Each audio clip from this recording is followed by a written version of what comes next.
Before Uber, before bottle service that cost more than your rent, before everybody at the club was looking at their phones, it was a whole different world out here. And if you know, you know. I'm talking about the clubs in the 90s and the early 2000s. We're going to compare it to going out today. I'm going to tell y'all about a cool club experience, the kind that happens in small towns next to military bases. I'm also going to talk about the DJ, not just the music, but the mess he started sometimes too, on purpose.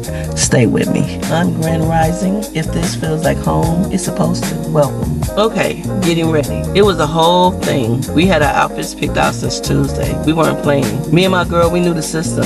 I'll talk to her and we would say, girl, what you wearing? No group chats, no texting. We wore dresses and high heels. We didn't wear sneakers to the club. We got dressed. We may have wore a little eyeshadow, some eyeliner, maybe some lip gloss, but we didn't wear a full beat of makeup or long lashes. That wasn't our era. But we were cute. We kept it cute. Before the club, mandatory stop at the beauty supply store. We would get our earrings, our jewelry, and yes, we wore sunglasses to the club at night. Today, getting ready means 47 texts just to decide where you're going. Then the ring light a selfie before you leave the house. Half the prep time is figuring out the Instagram caption. No outfits. There was something dope about getting dressed without an audience. We weren't doing it for followers or likes. We were doing it for us, for each other, and that's what made it cool. Now, me and my friend Lisa, we weren't paying to get in no clubs. Ladies got in free before 11, so we got there at 10:30, looking cute. The club wasn't even jumping yet, but we were in there for free. Today, you can buy your spot in line on the app. Some places have facial recognition. No more ladies' night. It's really different.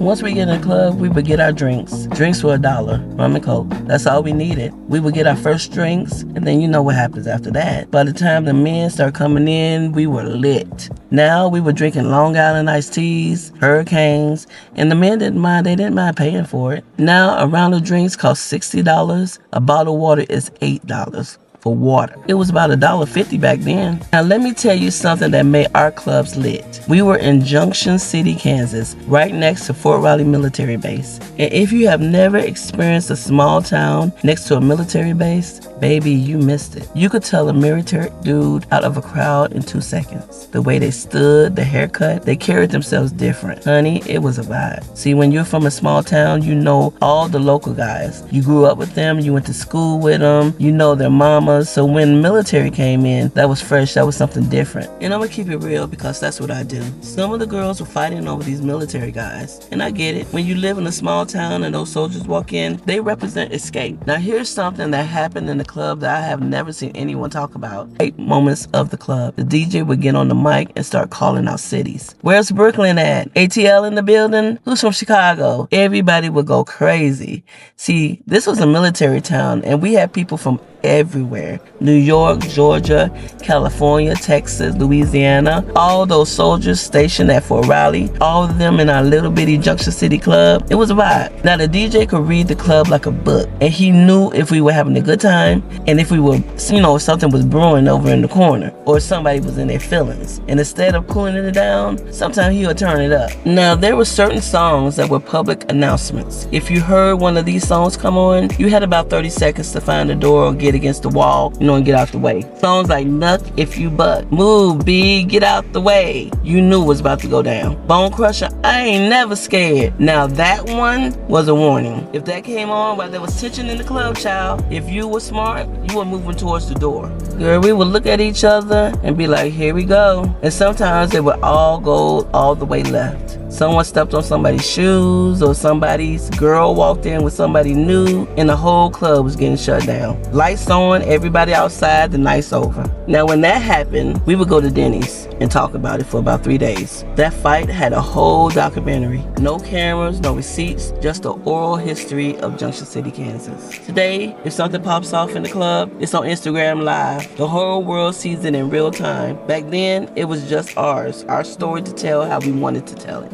Now listen, it wasn't always chaos. Most nights was fun and the DJ was a genius. He took you on a journey, honey. He knew when to bring the heat. He knew when to slow it down. He knew when to drop a slow jam and let the whole room relax. Jodeci, Drew Hill, Jagged Edge, everybody would find a partner real quick. Nelly had us hollering, and when the Cupid Shuffle came on, everybody knew. Nobody announced it, nobody coordinated. The song started and 200 people moved in the same direction. We had no phones, which meant when we were on the dance floor, we were on the dance floor. We were present. Nobody was recording, nobody was posting. If you didn't leave the club sweaty and your hair was sweated out, you didn't party. You really had to be there. Today, the DJ is playing to the algorithm and the phones. The slow jam section has just about completely disappeared. People are filming the floor more than they're dancing on it. The music is still good, but the relationship with it is different now.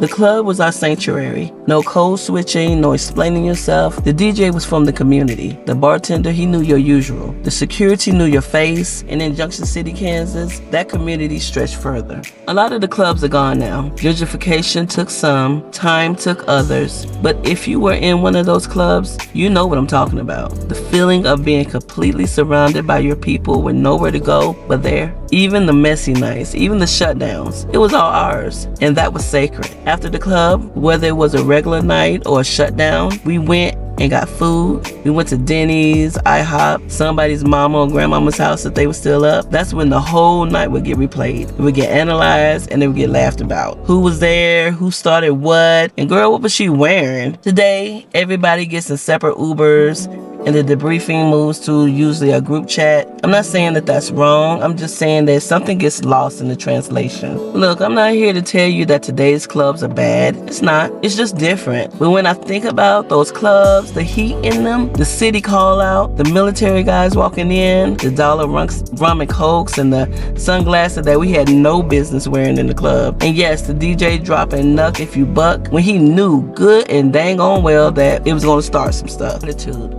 For getting to experience that, for being from a small town that somehow had all that going on, for a DJ that could build community and burn it down all at the same time. We came in a club with our beauty supply store shades on. We got our dollar rum and cokes. We Cupid shuffled without being told. We slow danced. And when the lights came on early, we went to Denny's and we told the stories like it was gospel.